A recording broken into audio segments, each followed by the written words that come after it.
안녕하세요. 뻔뻔한 복덕방입니다. 오늘은 몇 가지 사실만 알아도 당첨률 업, 청약통장 꼭 10만원씩 납입하세요 라는 제목으로 말씀 전하겠습니다.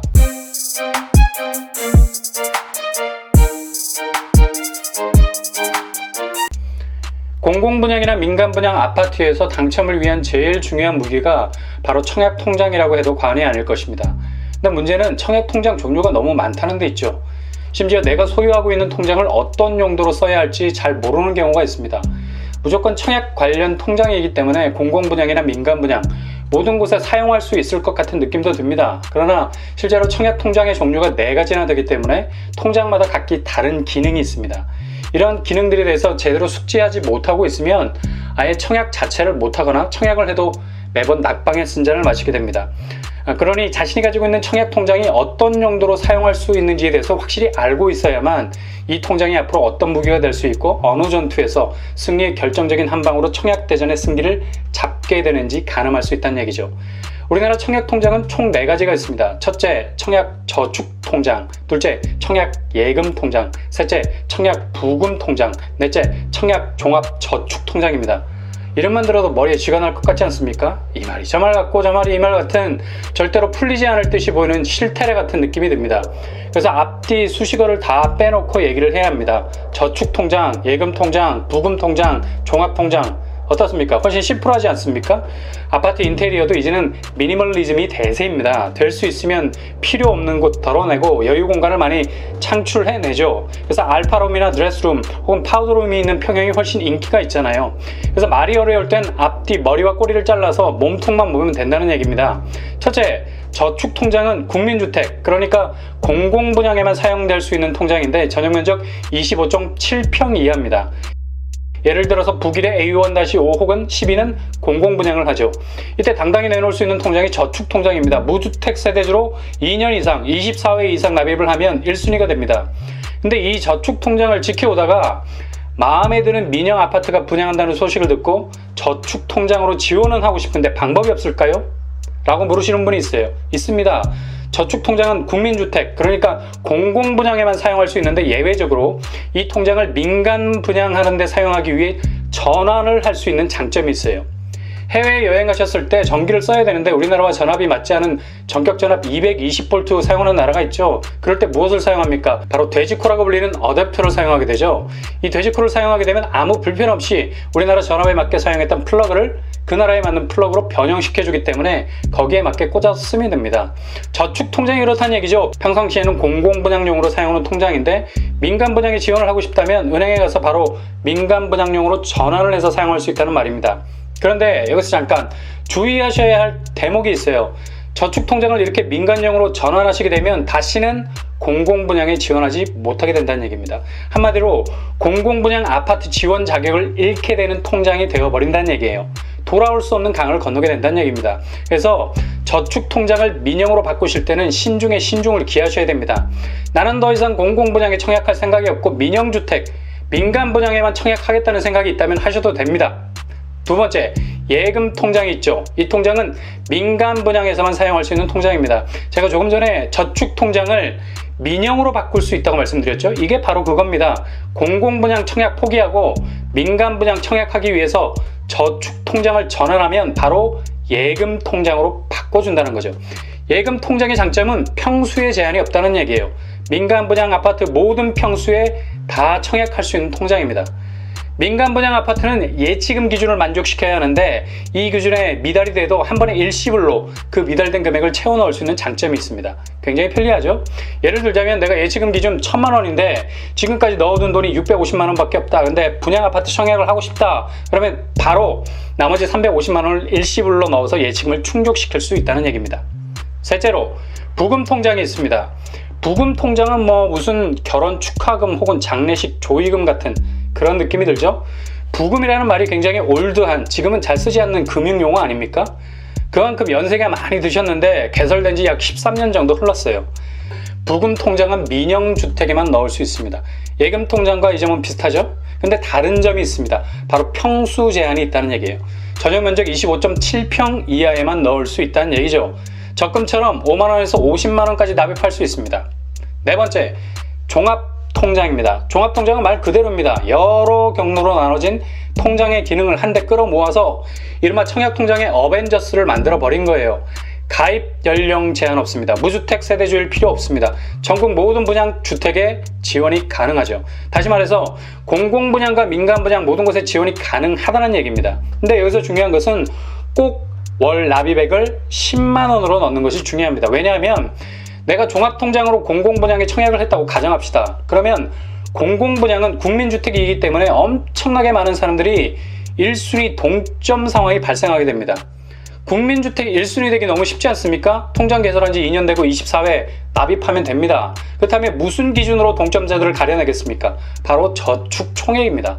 얼마나 오래, 얼마나 착실하게 저축액을 쌓아왔느냐를 보겠다는 거죠.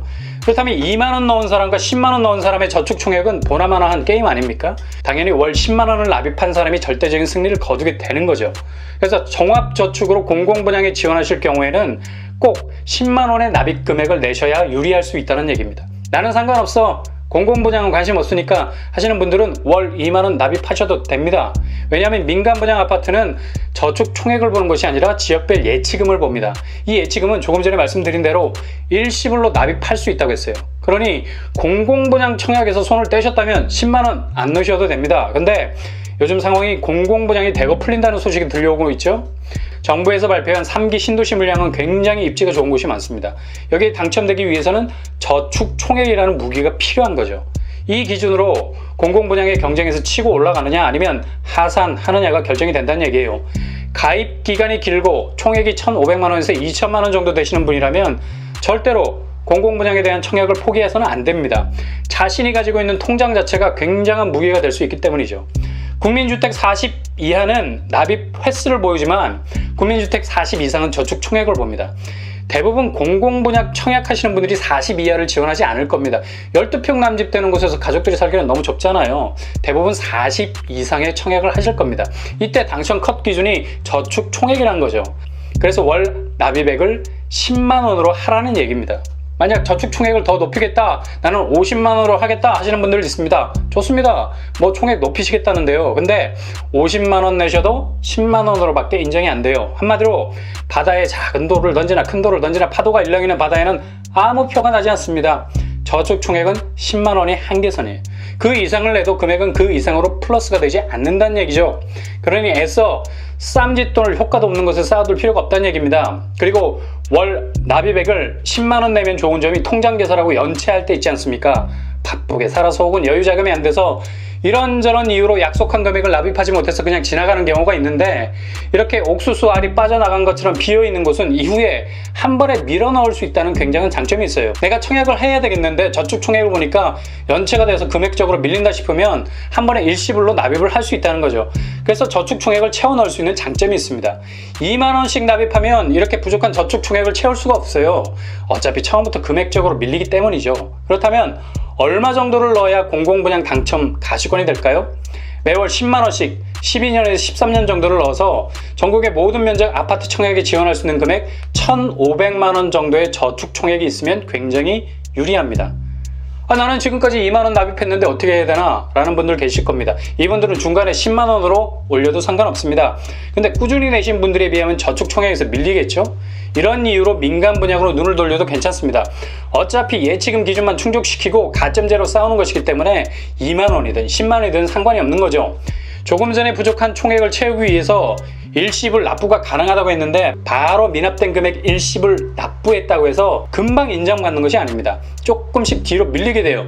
10년 미납했다가 일시불로 내면 대략 5년 뒤부터 회차가 정상적으로 돌아가요. 5년 미납했다가 일시불 내면 2년 뒤부터 회차가 정상적으로 인정을 받죠. 그러니 일시불로 저축 총액을 채운다 해도 정상적인 회차로 인정을 받는 기간이 그만큼 걸린다는 얘기예요. 한마디로 지금 당장 인정을 받지 못한다는 얘기죠. 그래서 무엇보다도 저축 총액은 빠짐없이 꼬박꼬박 내는 것이 저축 총액에 구멍이 생기지 않게 하는 가장 좋은 방법입니다. 민간 분양 생애 최초 같은 특별 공급은 2년 가입 24회 납입 회차 채우면 1순위 됩니다. 지역별 예치금 600만 원이라 가정한다면 지금 내가 350밖에 안 된다 이럴 때 250 일괄로 납부가 가능해요. 이 경우는 어디까지나 민간 분양의 예치금입니다. 공공분양의 저축총액은 이렇게 일시 납부한다고 해서 바로 인정을 받을 수 없다는 것을 여러분 기억하실 수 있기를 바랍니다. 그래도 미납이 오래된 통장을 해약하는 것보단 미납액을 해결하는 것이 훨씬 더 빠른 방법입니다. 왜냐하면 통장 해약해버리면 다시 맨 땅에 헤딩하는 세월을 시작해야 돼요. 어차피 조금 밀리셨다면 밀린 대로 시간이 조금 지나면 정상적으로 인정을 받으니까 개의치 마시고 미납 부분을 차차로 해결하시면 되겠습니다. 참고로 청약통장은 미성년자 이전의 납입회차 최대로 24회밖에 인정이 안 돼요. 그러니 되도록이면 만 17세 이후로 가입을 하면 청약통장 가입기간 15년이 17점 만점이니까 본인이 32세, 33세 되는 시점 돼가지고 아주 좋은 가점을 가질 수 있게 되는 거죠. 뿐만 아니라 우리나라는 무주택기간 인정도 30세 이후부터 인정을 받습니다.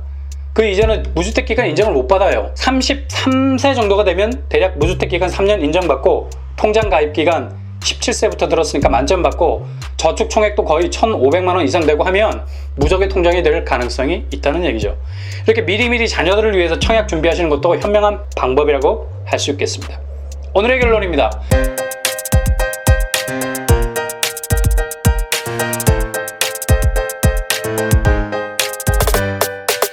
청약통장의 종류는 총 4가지입니다.